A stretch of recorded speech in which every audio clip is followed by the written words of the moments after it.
আসসালামু আলাইকুম প্রিয় ভিউয়ার্স। বর্তমান সময়ে ফিলিস্তিনের গাজায় যেভাবে দুর্ভিক্ষ চলছে, যেভাবে মৃত্যুর মিছিল চলছে, ছোট ছোট শিশু বাচ্চারা না খেয়ে মারা যাচ্ছে, ঘটি বাটি নিয়ে খাদ্যের জন্য হন্যে হয়ে ঘুরে বেড়াচ্ছে। অত্যন্ত হৃদয় বিদারক, অত্যন্ত বেদনাদায়ক, যা কখনো মানুষ স্থির থাকতে পারছে না। তাদের দুঃখ দুর্দশা দেখে প্রতিনিয়ত বিশ্বের মানুষ ব্যথিত হচ্ছে। কেউ কিছু করতে পারছে না।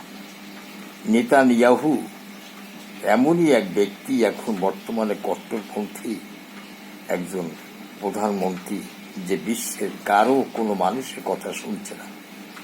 তার একান্ত ক্ষোভ রয়েছে দ্বিতীয় বিশ্বযুদ্ধের সময় কুখ্যাত হিটলার ৬০ লক্ষ ইহুদিকে হত্যা করে, সেই হত্যার প্রতিশোধ নিচ্ছে ফিলিস্তিনি সাধারণ মানুষের, জনগণের উপর থেকে।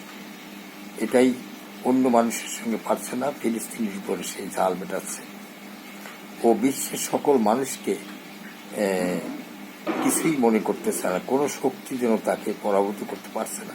সে অত্যন্ত শক্তিবান মনে করছে। ও হিটলারের প্রতিবিম্ব, ও হিটলারের সে অত্যাচারকে ছাড়িয়ে যাচ্ছে। কারো কিছু করতে পারছে না। দেখুন, বিশ্ব নেতারা, সারা বিশ্বের মানুষ, জাতিসংঘে সে তার লোক নাই, চলে যাচ্ছে, তাকে ঘৃণাও ভরে করছে, ঘৃণা করে হল ত্যাগ করছে, তবু তার কোনো লজ্জা নেই। তার পিছনে রয়েছে আমেরিকার মহাশক্তি খুঁটি। এই দিয়ে সে বিশ্বের কোনো মানুষকে তোয়াক্কা করছে না। এখন আল্লাহ যেন তাকে হেদায়েত দান করে। আসলে ইহুদি দেশের মধ্যে বেশ কিছু নিরীহ ইহুদি আছে, তারা আল্লাহ কথাকে মানে, তাদের মতো তারা সৃষ্টিকর্তাকে ভক্তি করে। কিন্তু এই জায়নবাদী ইহুদি, এরা সৃষ্টিকর্তাকে মানে না। তারা ভূমি দখলই তাদের পেশা। তারা প্রতিনিয়ত খালি দখল, সন্ত্রাসবাদ, এটাই তাদের পেশা। এর নেতা হলো নেতানিয়াহু।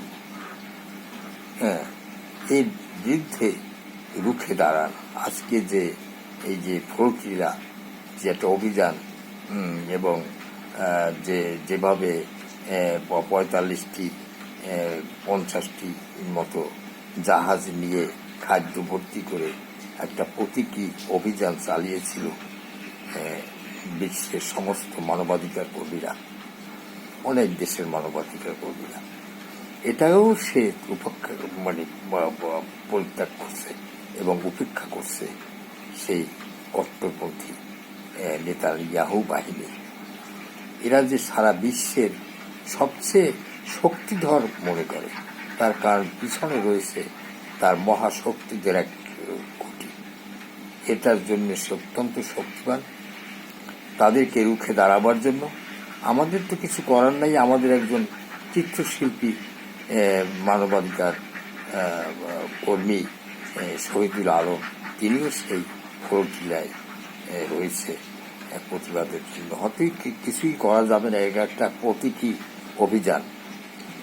যে ২০ লক্ষ গাজাবাসীর জন্য কোনো খাদ্য ত্রাণ পৌঁছাবে না এরা জানা সত্ত্বেও, তবু তাদের শক্তি অনুযায়ী সকল দেশের মানুষ ত্রাণ ভর্তি, ঔষধ ভর্তি জাহাজ নিয়ে চেষ্টা করে যাচ্ছে, বারবার চেষ্টা করছে, তাও ব্যর্থ হচ্ছে।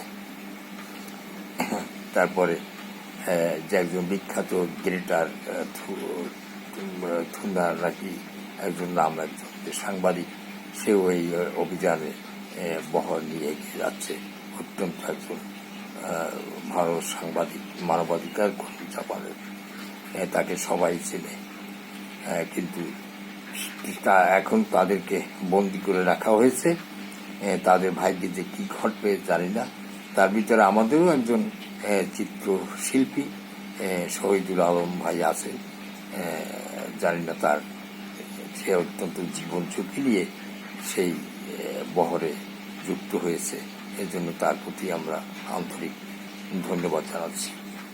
তিনি যেন বেঁচে ফিরে আসেন। তবু বাংলাদেশের পক্ষে অন্তত এই মানবাধিকার কর্মীদের সঙ্গে সহানুভূতি প্রকাশ করেছে, এজন্য তাকে আন্তরিক ধন্যবাদ। ইসরায়েলের জন্য যতটুকু পারেন এদের বিপক্ষে কিছু করার, যে যেখান থেকে পারেন, লেখা হোক, কবিতা হোক, গল্প হোক, আন্দোলন হোক, আজকে রুখে দাঁড়া। আজকে গাজাবাসীর যে অবস্থা, বিশেষ করে শিশুদের, মহিলাদের যে অবস্থা, না খেয়ে কঙ্কালসার হয়ে গেছে, অত্যন্ত হৃদয় বিদারক। বিশ্ববাসীর কাছে আমরা বাংলাদেশি অনুরোধ জানাই, আপনাদের যার যার শক্তি আছে তাই দিয়ে এই কট্টরপন্থী অত্যন্ত দস্যু প্রকৃতির মানুষ হিটলারকেও ছাড়িয়ে গিয়েছেন, নেতানিয়াহুকে থামান। এত বড় কি শক্তি থাকতে পারে তার? একটি দেশ সারা বিশ্বকে দাঁড়িয়ে দিচ্ছে।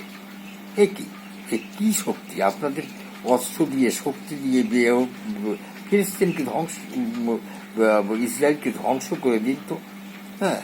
নেতানিয়াহুকে একবার নিশ্চিহ্ন করে দিন, এটাই।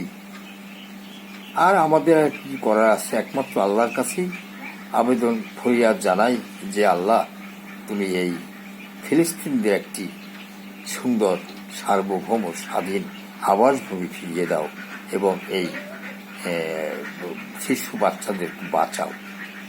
তারা তো কোনো অপরাধী নয়, তারা কিভাবে না খেয়ে কঙ্কালসার হয়ে যাচ্ছে, বাটি নিয়ে যেন খাদ্যের জন্য হাহাকার ঘুরে বেড়াচ্ছে, খাদ্য মিলছে না এক সময়, আর সে শক্তিটুকু হারাই ফেলছে। না খেতে খেতে, কানতে কানতে, চোখে তো পানি নেই, ঢুকে ঢুকে মরে যাচ্ছে। এই অত্যন্ত হৃদয় বিদারক দৃশ্য।